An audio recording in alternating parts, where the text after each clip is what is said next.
So, good day everyone.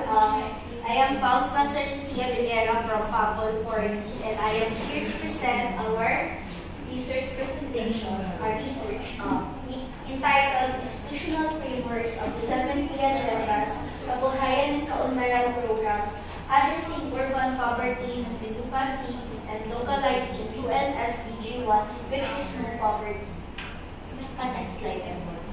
So, I am Faust. This is my groupmates, JB and Team Andrea Racasa. They are not here because si JB po nasa City Legal Office po siya nag-present. And my other member po is si Ate Kim. Hindi po siya kumuha ngayon ng practical. So, bali ako lang po ang teaman. Okay. Research overview, we have abstract, initial argument, objectives, and etc.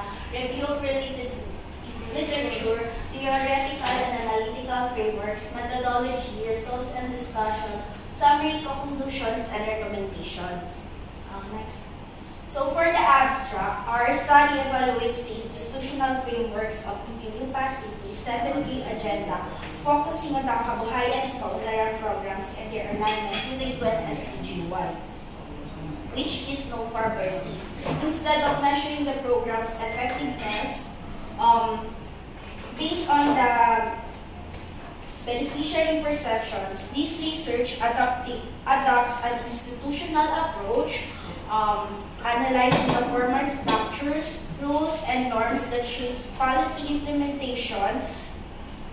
Institutions understand as formal governance mechanisms and informal socio-political arrangements that influence decision-making and resource allocations that serves as the analytical lens for determining the program's success or failure.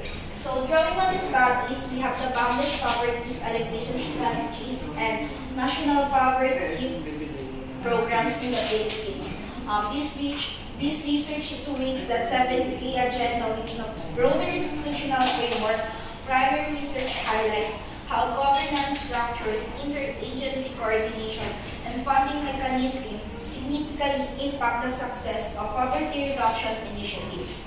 By applying these insights, we assess whether the institutional design of the Kabuhayan and Kaunlaran programs aligns with the global and national best practices in poverty governance.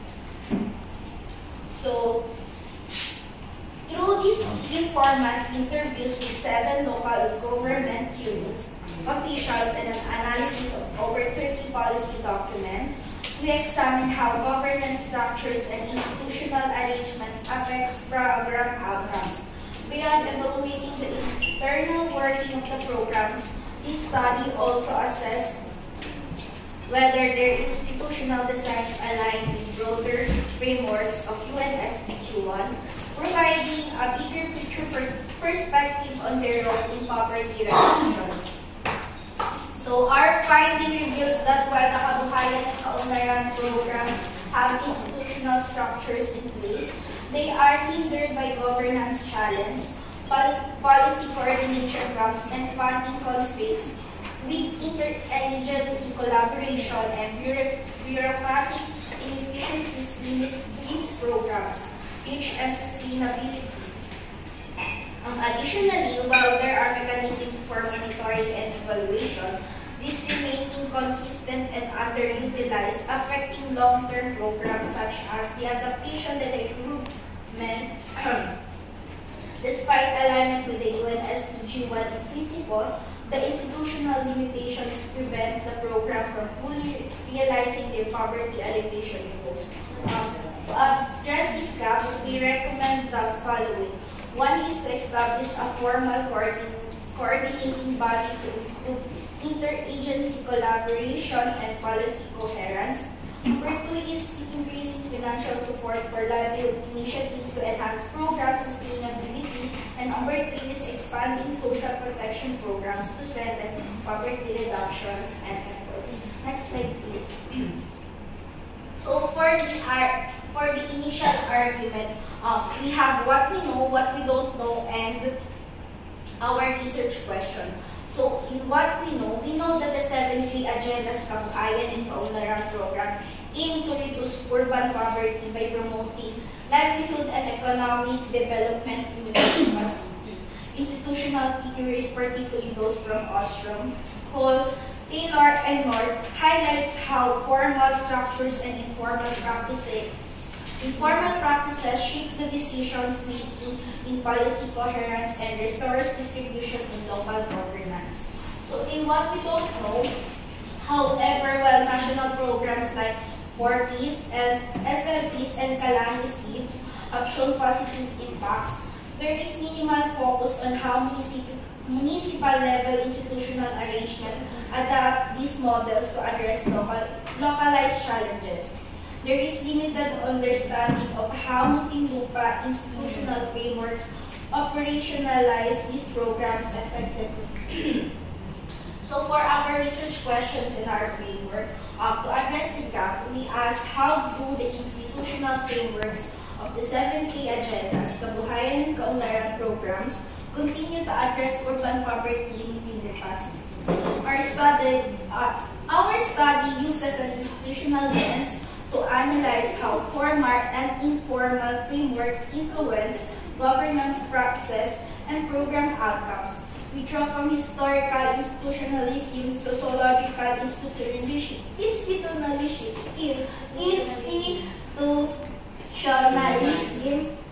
and rational choice institutionalism to assess decision-making, stakeholder participation, and program sustainability. Next. So for our objectives, first, to answer our primary research question. Again, yung research question namin is how do the institutional frameworks of the 7 key agendas, Kabuhayan and Kaunlaran program, contribute to addressing urban poverty in Muntinlupa City. So we identify first the formal and informal institutions involved and assess their impact on governance and service delivery. We also examine the bureaucratic challenges and adaptive strategies that emerge in program implementation. And lastly, we analyze the 7 key agenda alignments with UNSDG 1 No Poverty and the extent of its coherence with global poverty alleviation goals. So for our Horizon DECRA, our Horizon DECRA is to provide evidence based on insights to strengthen institutional frameworks and enhance policy effectiveness in addressing urban poverty. So, next.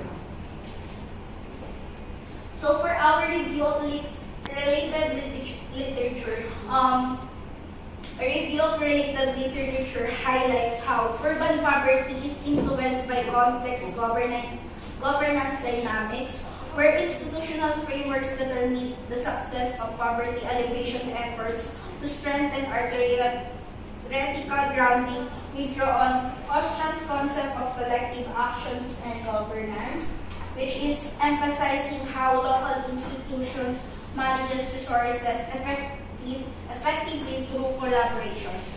Next, we also have Hall and Taylor's historical institutionalism. These frameworks explore how past governance structures shape current policy effectiveness and institutional continuity. Next is also, we have North's institutional theory. This theory highlights the influence of formal rules and informal norms in shaping long-term policy outcomes. So, next step. For review of related literature, comparative insight and synthesis.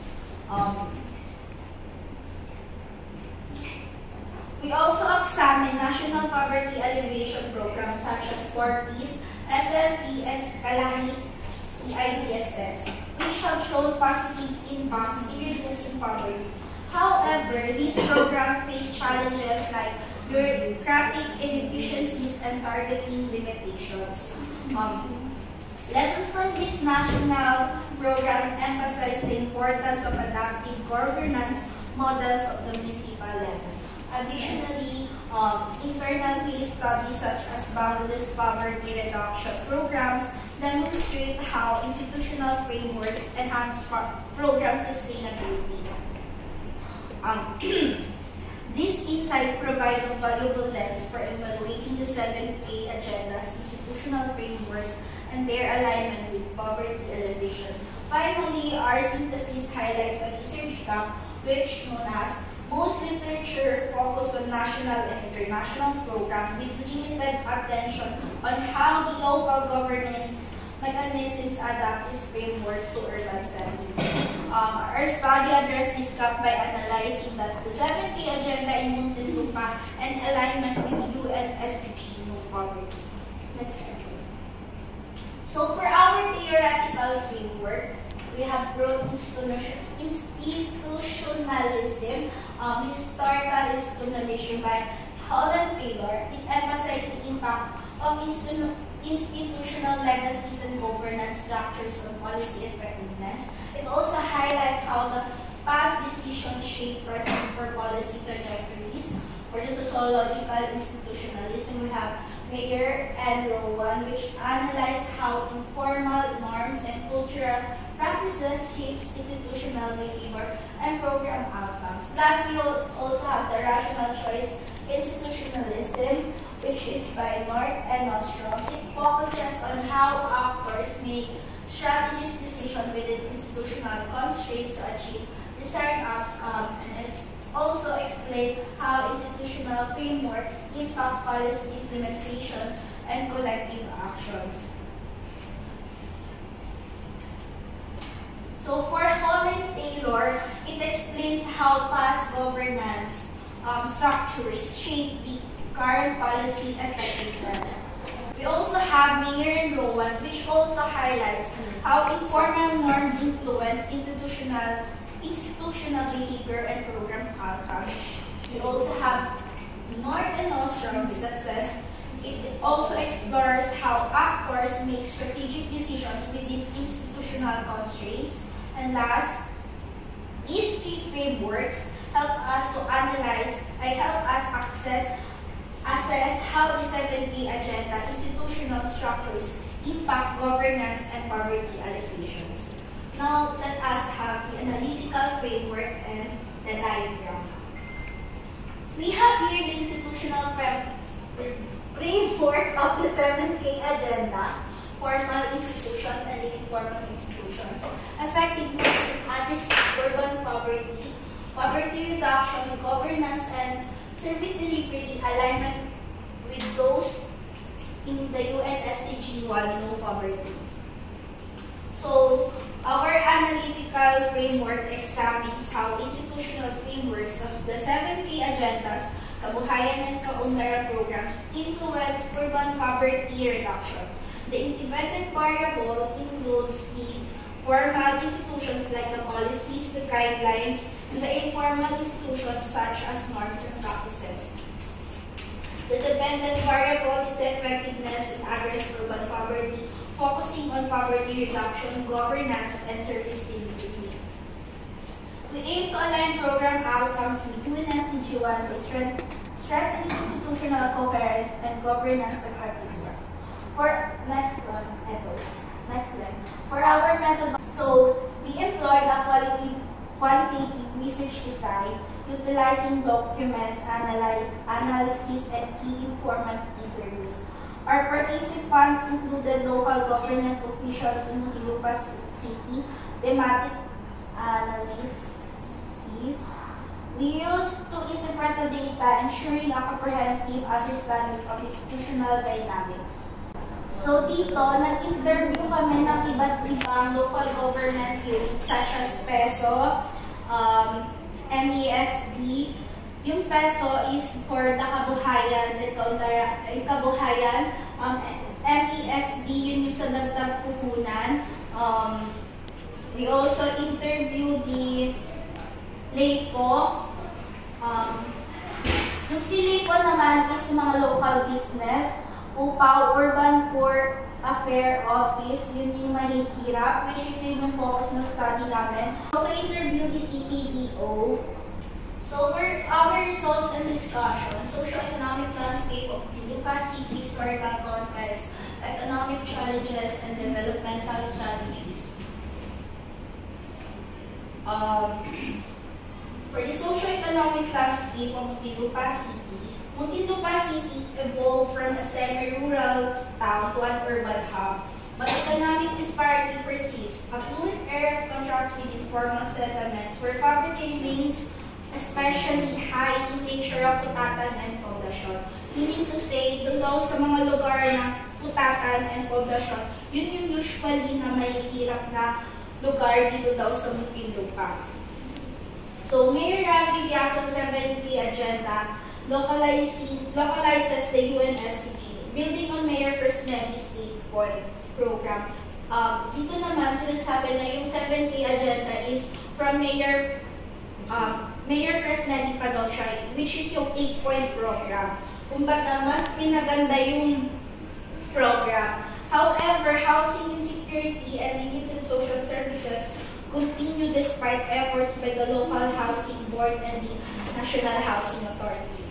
So for the results and discussion of the institutional dynamic and stakeholder engagement and policy implementation,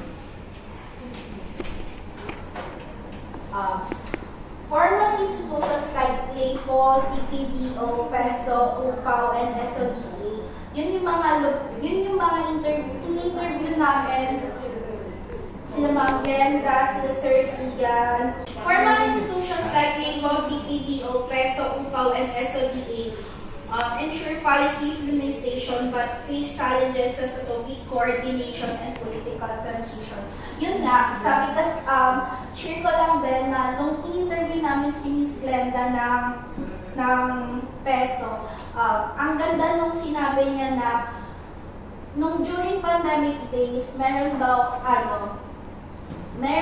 tayong tinatawag, di ba, nung pag nag-a-apply tayo sa PESO, dati face-to-face pa, ngayon pwede na tayo magpasa ng requirements through their app. Meron kasing app si PESO na i-scan mo lang yung smartphone mo, doon pwede nang makita ko ano yung mga available jobs.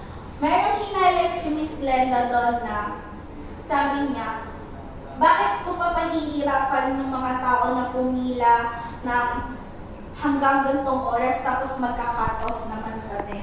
So naisip ko na bakit hindi tayo mag-implement ng isang app kung saan doon pwede nila mag-scan lang, i-scan lang through their smartphones and pwede na magpasa ng mga requirements.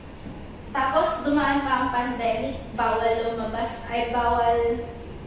bali skeletal forces yung pagpasok natin sa mga office. Doon sinabi niya na maganda yung app kasi i-implement mo na yung social distancing and aside from that, makakatulong pa rin na mabigyan ng work yung mga taong wala ng work that time. So for results and bureaucratic barriers and adaptive strategies. We have there some challenges and adaptive strategies. For the challenges, coordination issues, LAPO struggles with fragmented programs, years on 2000, policy disruptions. For the CPDO, they faces leadership-driven inconsistencies, March and also 1989. And from the research gaps, PESO lacks of funding and stop delaying aid, North 1990. For their adaptive strategies implementation, community engagement. PESO uses local networks for job matchmaking. Ayan yung sinasabi ko kanina na gumawa sila ng app kung saan i-scan nila through their smartphone. Ostrom 1990. Direct consultation. Sa upang naman, it works closely with the community leaders, March and also 1989. For the urban farming solutions, we have SODA dealers, agricultural programs for city settings, PAWOS 2019. For the results of discussion of governance structures and service delivery, LGU roles such as CPMP, PESO, LAPO, UPAW, and CPDO manage policies and services, but overlapping mandates disrupt efficiency. Adaptive strategies. PESO and UPAW engage in community directly, while IRO seeks external funding but lacks of the 7-8 integrations. For the challenges, we have the weak coordination, budget constraints, and bureaucratic hurdles that slow the service delivery.